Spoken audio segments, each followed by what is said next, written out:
सभी को। चलिए शुरू करते हैं। हमने जैसे कि कल हमने जो है बंगाल प्रेसिडेंसी देख ली थी। बंगाल सूबा हमने कल देख लिया था और आज हम अपनी उसी जर्नी कंटिन्यू करते हैं और अब हम आते हैं आज जो है हम पढ़ेंगे हैदराबाद सूबा। ठीक है? हैदराबाद सूबा, बंगाल, हैदराबाद, अवध तीनों को आप कंपेयर नहीं कर सकते। तीनों ही काफ़ी पावरफुल स्टेट हैं। ठीक है? अगर आप हैदराबाद सूबा की भी देखोगे तो यहाँ पे जो मेन एक्टर है वो चिन कुलिच खान है और इसकी भी अगर आप ज़ात देखोगे तो वो 7000 है। ठीक है? तो काफ़ी हाई प्रोफाइल मनसबदार हैं ये मुगल के कोर्ट में और इसी वजह से ये लोग जो है बाद में इतने पावरफुल हो जाते हैं कि अपना सक्सेसर स्टेट्स बना लेते हैं। तो पहले ना हैदराबाद सूबा की पोजीशन देख लेते हैं। ये देखिए, ये आपका अवध है। ठीक है? यहाँ पे ये आपका बंगाल है। ठीक है? यहाँ पे आप बंगाल लिख सकते हैं। ठीक है? ये उड़ीसा, बंगाल और बिहार। ठीक है? और ये रहा आपका अवध। ठीक है? ये रहा आपका हैदराबाद। ठीक है? और इसी के आसपास के इलाके खानदेश, हैदराबाद, औरंगाबाद, बिदर, बेरार, बीजापुर ये सब यहीं पे इलाके हैं। ठीक है? डेक्कन के इलाके हैं। तो ये एक ये रफ मैप है। अब देखिए, जब हम आंसर राइटिंग करते हैं तो एकदम डिटेल मैप नहीं बना सकते, तो आप इस तरीके का रफ मैप बनाएंगे तो काफ़ी मदद मिलेगी। ठीक है? मैंने भी सीखा है, मुझे भी टीचर्स ने सिखाया है, तो वही मैं आपको बता रहा हूँ। चलिए अब हम शुरू करते हैं चिनकुलिस खान से।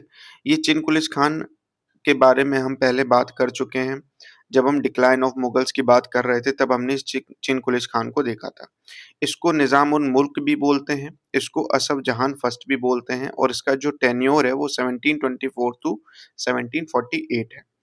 इसके बाद जो निज़ाम ऑफ हैदराबाद बनेगा या नवाब ऑफ हैदराबाद बनेगा वो होगा नज़ीर जंग, जिसका टेन्योर 1748 टू 50 है, ओनली फॉर 2 इयर्स। देन आपका मुजफ्फर जंग बनेगा जो कि 1750 टू 51 एंड ये सिर्फ 3 महीने के लिए है। वो ईयर चेंज हो गया उसी दौरान, बात अलग है, बट ये सिर्फ 3 महीने के लिए ही है। ठीक है?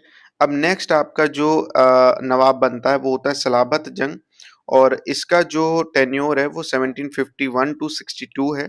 Then is your Nazim Nizam Ali Khan 62 to 03। ठीक है? इतने आपके जो नवाब रहेंगे। देखो मैं यहीं तक क्यों बता रहा हूँ, ऐसा है इसके बाद क्या होगा ना, इसके बाद ब्रिटिशर्स हैं। इसके बाद ब्रिटिशर्स हैं, इस वजह से जो है यहीं तक बताया जा रहा है। वैसे ही जब हमने बंगाल पढ़ा था तो बंगाल में भी हमने देखा था मीर कासिम तक फाइनल हो गया था, क्योंकि वहां भी जो है उसके बाद ब्रिटिशर्स जो है वो रूल करने लगेंगे और वो ब्रिटिश प्रेसिडेंसीज हो जाएंगी सारी। ठीक है? तो ये वो टाइम है जब नवाब रूल कर रहे हैं। ठीक है? यहाँ पे नवाब ऐसा नहीं कि नवाब रहेंगे नहीं, वो भी रहेंगे, बट वो जो है ब्रिटिश के अंडर ही काम करेंगे। ठीक है? उनकी बात हम बाद में करेंगे जब वहां हम पहुंचेंगे ब्रिटिशर्स पर। चलिए मेन एक्टर पर आते हैं। मेन एक्टर जैसा कि हमने देखा कौन है, निज़ाम उल मुल्क चिनकुलिच खान, या इसको हम शॉर्ट में लिखेंगे CQK 244048।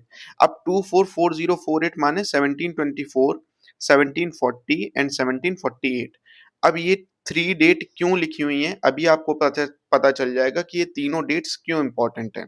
ठीक है? चिनकुलिस खान की लाइफ में। ठीक है? इसीलिए इसको CQK 244048 से आप याद रखिएगा तो काफी हेल्प होगी। पहली चीज क्या है कि one of the most powerful member है। ये जब फारूक सियार का कोर्ट है, मुगल एम्परर है, मुगल एम्पायर है, मुगल एम्पायर में जब फारूक सियार एम्परर है उस दौरान, फारूक सियार कब से कब तक एम्परर है, 1713 टू 1719, तब तक जो है जो सबसे पावरफुल मनसबदार है मुगल कोर्ट में वो चिनकुलिच खान ही है।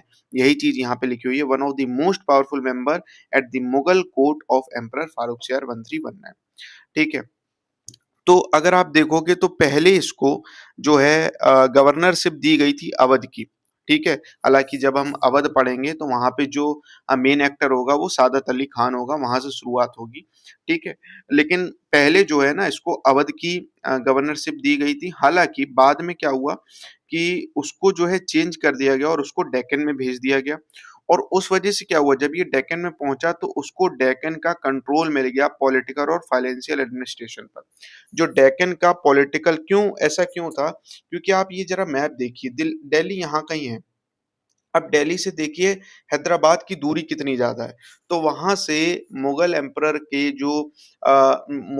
को नज़र रख पाना, ठीक है, उतना पॉसिबल नहीं है।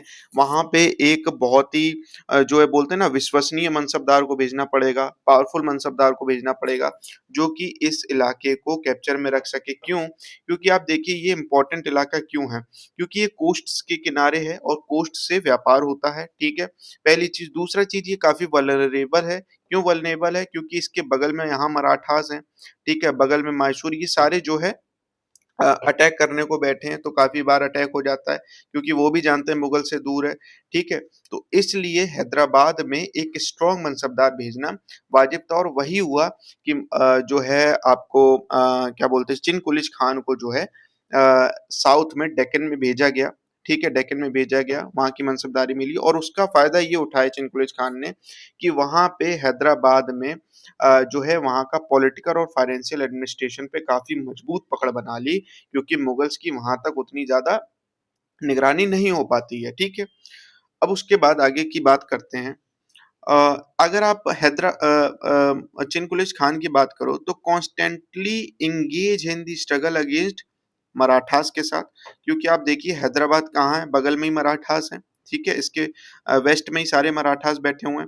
तो ये क्या है, लगातार इसकी हमें वॉर देखने को मिल रही है। चिन कुलिच खान का पूरा पीरियड में आप देखोगे तो वो लगातार जो है मराठास अटैक कर रहे हैं हैदराबाद पे और ये जो है मराठास से लड़ रहा है, ठीक है? तो constant engage in struggle with the Marathas, ठीक है? और किसके साथ है? With independent Telugu warrior chiefs Nayakas, वहाँ पे नायकास हैं जो कि इंडिपेंडेंट तेलुगु वॉरियर्स हैं, कहाँ पे? प्लेट्यू रीजन में। तो फिर वहाँ उनसे भी जो है लगातार स्ट्रगल हो रही है चिन कुलिच खान की, ठीक है? तो ये एक मोटा-मोटा चिन कुलिच खान के बारे में बात हो गई, और भी बात करते हैं अंदर, फिर हैदराबाद एडमिनिस्ट्रेशन की हम बात करेंगे।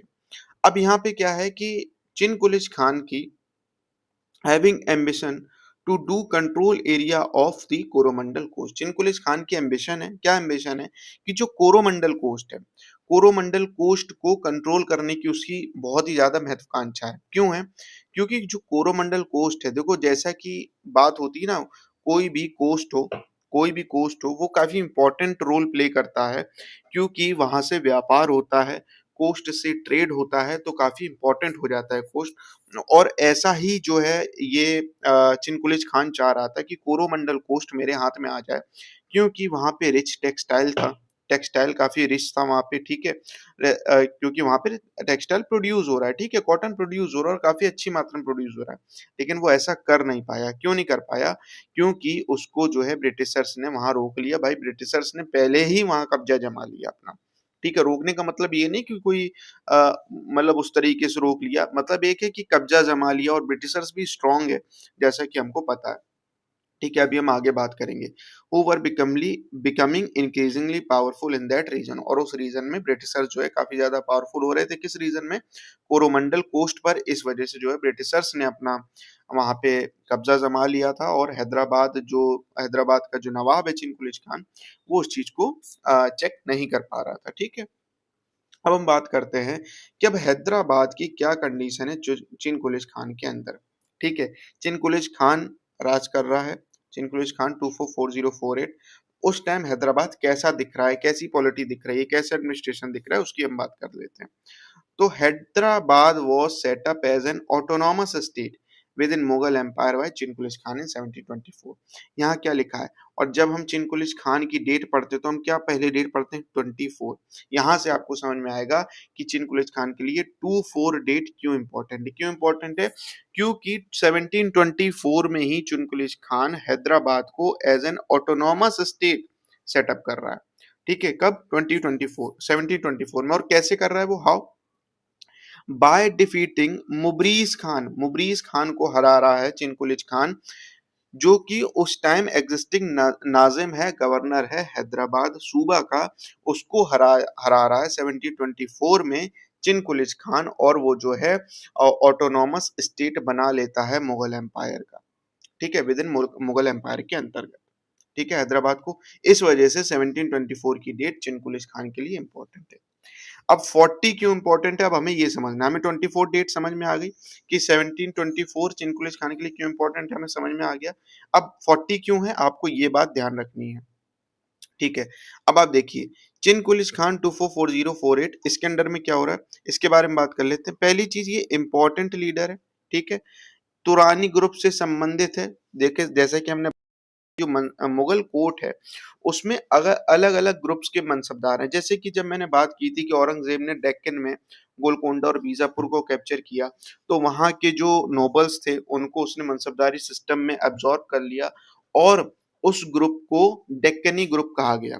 और वैसे ही जब हम बात कर रहे थे, जब हम फ्रेजाइल पॉलिटी फैक्शनलिज्म की बात कर रहे थे लास्ट वीडियो में, अगर आपने वीडियोस वो नहीं देखी हैं तो आप प्लीज वो देख लीजिएगा, तो आपको ये और ज्यादा समझ में आएगा कि जब वहां पे हम फैक्शनलिज्म और फ्रेजाइल पॉलिटी की बात कर रहे थे तो वहां पे हमने देखा था कि कैसे जो है फारूक सियार था, ठीक है, बहादुर शाह था और जहांदर शाह था, और कैसे यहाँ पे फैक्शनलिज्म चल रहा था, कैसे यहाँ पे सैयद ब्रदर्स का रोल चल रहा था, और हमने वहां पढ़ा था कि Sayyid brothers were related to the Hindustani groups. तो ये अलग अलग ग्रुप्स, और हमने ये भी पढ़ा था, एक चीज और याद आ गई कि जब ये चिनकुलिच खान है, जब सैयद ब्रदर्स को हराएगा तो किस ग्रुप के साथ मिलकर हराता है, मैं पहली क्लास में बता चुका हूँ, तो प्लीज आप कमेंट में बताइएगा कि जो चिनकुलिच खान है जो कि तुरानी ग्रुप का है, वो किस ग्रुप के साथ मिलकर सैयद ब्रदर्स को डिफीट करता है और मोहम्मद शाह रंगीला का स्टेटस वापस लेकर आता है। तो चिनकुलिच खान 244048 आपका तुरानी ग्रुप का मनसबदार है, ठीक, और काफी इंपॉर्टेंट लीडर है ये। इन 1720 में क्या होता है, ये defeat and killed Syed brothers and restored the status of Mohammad सारंगीला 1948। मैंने यहाँ पे जानबूझ के नहीं लिखा है कि जो है सैयद ब्रदर्स को हराने के लिए, मारने के लिए चिनकुलिच खान किस ग्रुप के साथ मिला था, ये आपको जवाब कमेंट में देना है, ठीक है। तो 1720 में क्या हुआ कि एक युद्ध हुआ जिसमें सैयद ब्रदर्स को हरा दिया, और सैयद ब्रदर्स किसके साथ लड़ रहे थे उस टाइम, मराठास के साथ। हरा दिया किसने, चिनकुलिच खान ने, और मोहम्मद शाह रंगीला का स्टेटस वापस लौटा दिया, ठीक है।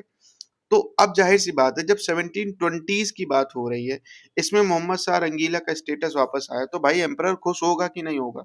एम्परर खुश हुआ और उसने 1722 में नाजिम को, चिनकुलिच खान को एज एन अवार्ड वजीर बना दिया।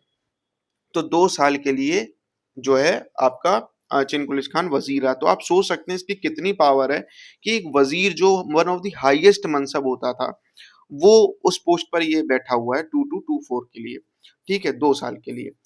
और यहाँ पे इसने क्या किया, जब ये वजीर था इसी दौरान इसने जागीरदारी क्राइसिस को रिजोल्व करने की कोशिश करी। हमने पढ़ रखा है पीछे जब मैंने जागीरदारी क्राइसिस बताया था। और कैसे करने की कोशिश करी, बाय रीडिस्ट्रीब्यूटिंग जागीर, जागीर को डिस्ट्रीब्यूट करने की कोशिश करी। जैसे कि हमने कहा था कि जागीरदारी क्राइसिस का एक बहुत बड़ा कारण ये भी था क्योंकि जागीरदारी एलोकेशन में, जागीर एलोकेशन में एक बहुत बड़ी इनइक्वालिटी थी। 60% ऑफ द जागीर लैंड जो है वो मात्र 5% ऑफ द मनसबदार होल्ड कर रहे थे। तो उसी को रिडिस्ट्रीब्यूट करने की कोशिश करी थी चिनकुलिच खान ने, जिससे कि जागीरदारी क्राइसिस खत्म हो जाए। तो यहाँ पे देखिए लिखा भी है, reducing concentration of Jagir in hand of the few mansabdar, few मनस। हालांकि वो बात अलग है कि उन मनसबदार में जो 5% मनसबदार थे, उनमें ये हैदराबाद का नवाब भी शामिल था, इसके पास भी काफी ज्यादा जागीर थी, ठीक है। लेकिन फिर भी इसने डिस्ट्रीब्यूट करने की कोशिश की थी, जो कि एक अच्छी बात थी मुगल एम्पायर के लिए। वो फेल हुआ उसमें, वो बात अलग है। फिर 1738 का समय आता है। अब आप ध्यान रखना कि सिन कुलिच खान 244048, ठीक है, 24 की बात कर लिया, अब हम 40s के आसपास आने वाले हैं। तो आपको ये ध्यान रखना है कि 40 क्यों इंपॉर्टेंट डेट है चिन कुलिच खान के लिए। 1738 में क्या होता है, जैसा कि हमने पढ़ा था कि एक बाजीराव बढ़िया सा एक विरोध करता है चिनकुलिच खान के खिलाफ, और यहाँ पे चिनकुलिच खान एक बहुत ही बड़ी मुगल आर्मी को लीडरशिप देता है, और फाइनली जो है मराठास से युद्ध होता है, और 1738 में वो बड़ी सी मुगल आर्मी के साथ चिनकुलिच खान हार जाता है, आखिरी में गॉट डिफीटेड। ऑफ कोर्स जाहिर सी बात है, क्योंकि भाई ये लोग प्लेन एरिया, रेगिस्तान के लोग हैं, प्लेन एरिया, खुले में लड़ना जानते हैं, इनकी आर्मी खुले में लड़ना जानती, किन की, नाजिम की, मुगल्स की। बट मराठास जो हैं वो जंगलों में लड़ना जानते हैं, वो गोरेला वॉर जानते हैं। तो जाहिर सी बात है उनसे उस एरिया में, आप डेक्कन एरिया में ही हो, उसी एरिया में, तो उस एरिया में उनको हरा पाना वॉज नॉट दैट इजी। बहुत स्ट्रॉन्ग थे मराठास, जो कि अभी हम बात करेंगे रेबल स्टेट की जब हम बात करेंगे। अब हम आ गए 1739-40। अब क्या हुआ कि यहाँ पे 38 में इसने बहुत ही बड़ी मुगल आर्मी को लीडरशिप दी थी, हालांकि वो हार गई, लेकिन फिर भी एक रिवॉर्ड तो बनता है क्योंकि एक बहुत ही तगड़ा डिफेंस इसने दिया था। ठीक है, तो उसी रिवॉर्ड के तौर पर हुआ क्या कि इसको मीरबख्शी बना दिया गया। मीरबख्शी आप समझिए कौन है। जैसा कि हम स्टेट के लेवल पर, राज्य के लेवल पर दीवान को देखते हैं, वैसे ही सेंटर के लेवल पर मीरबख्शी था, इंपीरियल ट्रेजर था। ठीक है, जो दीवान पैसा भेजते हैं उसका कंट्रोल किसके हाथ में रहता था? मीरबख्शी के हाथ में ही रहता था। तो इसलिए ये काफी बड़ी पोस्ट है। मीरबख्शी के बाद वजीर के बाद काफी बड़ी पोस्ट मीरबख्शी थी। और देखिए आप बड़ी बड़ी पोस्टों पर ये जो है अपॉइंटेड है, तो जाहिर सी बात है इसका all over the Mughal empire में काफी ज्यादा इन्फ्लुएंस होगा। तो काफी जो है ये स्ट्रॉन्ग लीडर था, स्ट्रॉन्ग मनसबदार था। अब यहीं पे हमको याद है हमने पढ़ा था कि इसी टाइम 1939-40s के दौरान ही नादिर शाह का इन्वेजन भी होता है। और अब आता है वो 40 का समय जिसको हमें जानना है। ठीक है, frustrated by the court politics and weakening status of emperor shifted to Hyderabad permanently। अब समझ में आया कि 1740 नाजिम चिन कुलिच खान के लिए क्यों इंपॉर्टेंट है? क्योंकि इसी दौरान, इसी समय, इसी साल नाजिम परमानेंटली हैदराबाद को चला गया था। क्यों चला गया था? क्योंकि वो मुगल की कोर्ट पॉलिटिक्स से काफी ज्यादा फ्रस्ट्रेट हो गया था। Court politics that means that is fragile polity, factionalism, इन सब से काफी ज्यादा वो परेशान हो गया था और वो चला गया। दूसरा आप कहें, उसके पास दूसरा रीजन था जाने का कि भाई मराठास रेगुलरली हैदराबाद पे अटैक कर रहे थे। ठीक है, तो वो नहीं चाहता था कि भाई, वो जानता था कि मुगल तो डिक्लाइन हो गया, ऐसा ना हो कि हैदराबाद भी मेरे हाथ से चला जाए। दूसरा रीजन। तीसरा रीजन ये था क्योंकि नादिर शाह ने अटैक कर दिया था और बुरी तरीके से मुगल्स हारे थे। ठीक है, मोहम्मद शाह रंगीला को एज अ प्रिजनर बना लिया गया था। तो उस चीज को लेकर वो डर भी गया था, तो वो वहां से एक तरीके से आप कह सकते हो कि भाग भी गया। ठीक है, और वहां वो ये भी जान चुका था कि जो मुगल एम्पायर है अब किसी भी हालत में जो है वो ऊपर नहीं आ सकता, क्योंकि नादिर शाह की जब हमने बात करी थी तब हमने देखा था कि वो एज अ डेजर्ट था for the decline of the Mughals के लिए। मतलब एक मेन कोर्स होता है, फिर डेजर्ट होता है, कि उसने जो बची कुची कमी थी, एक बची कुची आस थी कि मुगल एम्पायर फिर से पीक पर आ जाए, वो भी उसने खत्म कर दी थी। ठीक है, तो इसलिए वो जो है हैदराबाद परमानेंटली चला जाता है 1740s में। और इसी वजह से हम दूसरी डेट 1740 याद रखते हैं चिनकुलिश खान के लिए। ठीक है, 244048। अब 48 की बात करेंगे तो 48 जाहिर सी बात है वही डेट है जिसमें जो है वो चेंज हो जाता है, नेक्स्ट नवाब आ जाएगा। ठीक है, नेक्स्ट नवाब कौन है? नेक्स्ट नवाब कौन है? ये रहा नाजिर जंग 4850। ठीक है, 2 साल के लिए रहेगा। अब हम आगे बढ़ते हैं। चिन कुलिच खान की बात कर ली, हैदराबाद वो आ गया, अब हैदराबाद में ही रहते हैं, मुगल में नहीं जाएंगे। चिन कुलिच खान का रूल कैसा था हैदराबाद में? पहली चीज, didn't declared himself independent formally. जैसा कि सक्सेसर स्टेट्स के इंट्रो में मैं पहले ही बता चुका हूं कि सक्सेसर स्टेट्स कोई भी अपने आप को फॉर्मली मुगल एम्पायर से अलग नहीं करेंगे, वो फॉर्मली मुगल एम्पायर के अंदर ही रहेंगे। किंग उनका अभी भी मुगल एम्परर ही है। ठीक है, हालांकि वो अपने सूबा में, अपनी प्रेसिडेंसी में इंडिपेंडेंटली रूल करेंगे, एज अ किंग ही रूल करेंगे।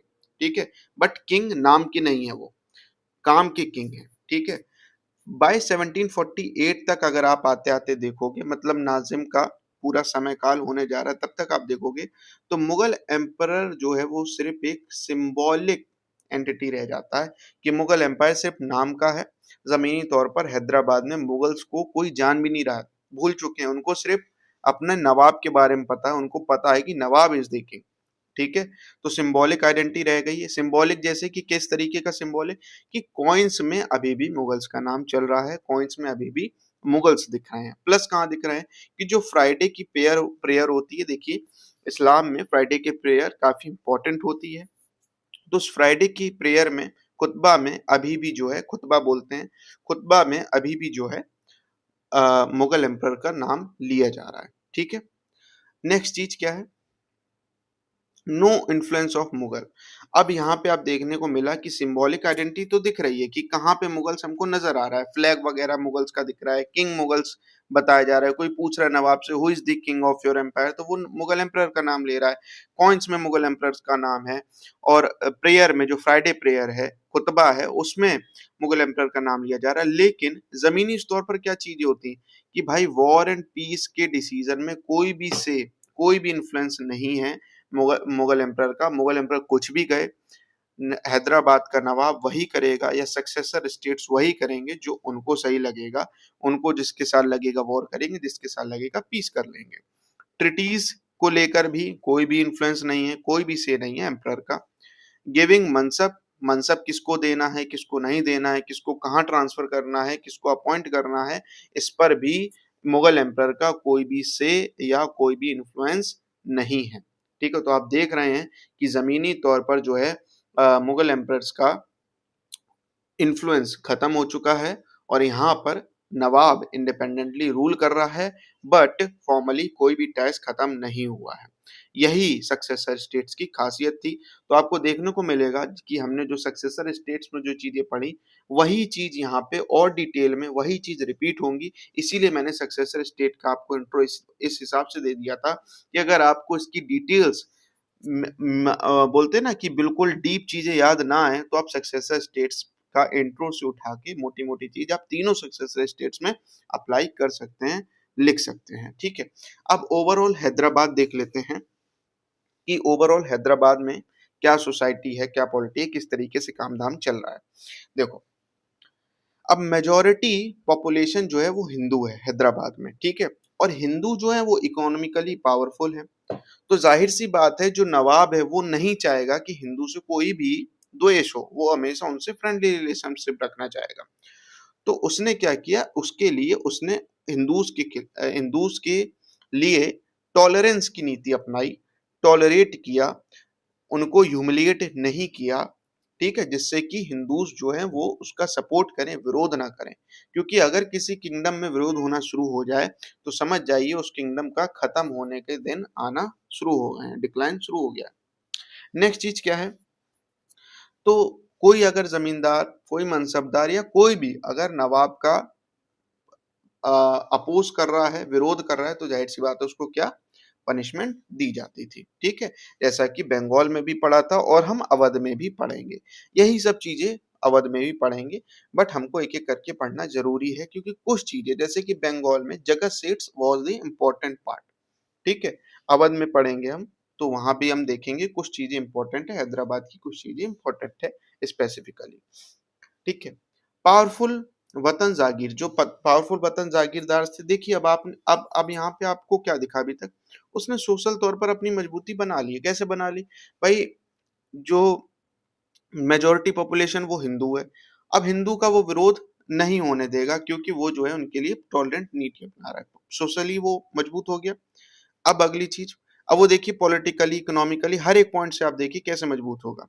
जो पावरफुल वतन जागीरदार हैं उनको allowed to govern and return they give peshkash. मतलब क्या हुआ कि जो पावरफुल वतन जागीरदार हैं उनको वो वहां से हटाता नहीं है, मतलब जो ऑलरेडी मुगल एम्पायर के दौरान ही जो पावरफुल वतन जागीरदार थे उनको उसने हटाया नहीं, उनकी जागीर उसने छीनी नहीं, क्योंकि वो पावरफुल लोग हैं, मिलिट्रीली भी, पॉलिटिकली भी, सोशली भी और इकोनॉमिकली भी, तो वो जाहिर सी बात है उनका विरोध नहीं चाहेगा।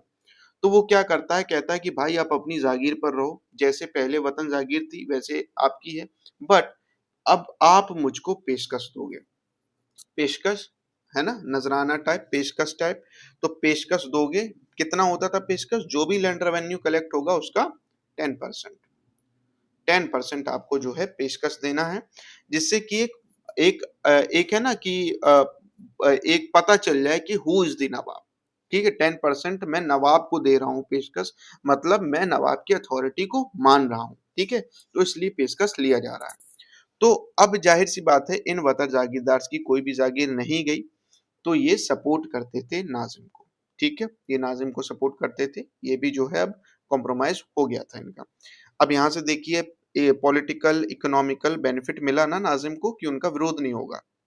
अब मिलिट्री एरिस्टोक्रेट का क्या मतलब है, जो पहले से मनसबदार थे बट वो काफी मजबूत मनसबदार है या मनसबदार है, उसने क्या किया ना, उसने हटाने की कोशिश नहीं की, ज्यादा चेंजेस करने की कोशिश नहीं की हैदराबाद में, बस ये को चेंज करने की कोशिश की कि दैट कि सारे के सारे मेरे लिए लॉयल हो जाएं, जितने मनसबदार हैं, जितने जागीरदार हैं, जितनी प्रजा है, जितने बैंकर्स है, मर्चेंट्स है, ये सारे के सारे अब मुगल से ज्यादा मेरे लिए वफादार हो। मेरे माने जिनकुलिज खान माने नाजिम के लिए, नवाब ऑफ हैदराबाद के लिए जो है लॉयल होने चाहिए। ठीक है, तो मिलिट्री एरिस्टोक्रेट जो है प्री एग्जिस्टिंग मनसबदार हैं, इनको इंपॉर्टेंस दी गई एडमिनिस्ट्रेशन में। ठीक है, इनके मनसब छीने नहीं गए, इनको रखा गया।